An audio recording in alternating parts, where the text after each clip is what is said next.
திருவாரூர் மாவட்டம் கூத்தாநல்லூர் தாலுகா பாய்க்கார தெருவில் நீண்ட காலமாக குப்பைகள் அகற்றப்படாமல் தேங்கி கிடப்பதாக அப்பகுதி பொதுமக்கள் நமது நிறுவனத்திற்கு புகார் தெரிவித்துள்ளனர்.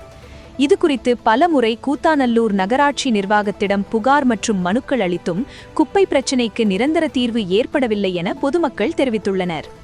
சமீபத்தில் நகராட்சி பணியாளர்கள் குப்பைகளை அகற்றியதாகவும், ஆனால் ஓரிரு நாட்களிலேயே மீண்டும் அதே பகுதியில் குப்பைகள் தேங்க தொடங்கியதாகவும் அவர்கள் கூறுகின்றனர்.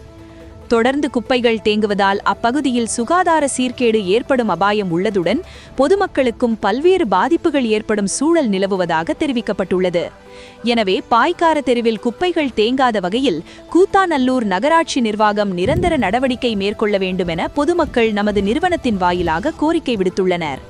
மேலும் MC சித்திக் இந்த விவகாரத்தில் உடனடியாக தலையிட்டு பாய்க்கார தெருவின் குப்பை பிரச்சினைக்கு நிரந்தர தீர்வு காண நடவடிக்கை எடுக்க வேண்டும் என அப்பகுதி மக்கள் வேண்டுகோள் விடுத்துள்ளனர்.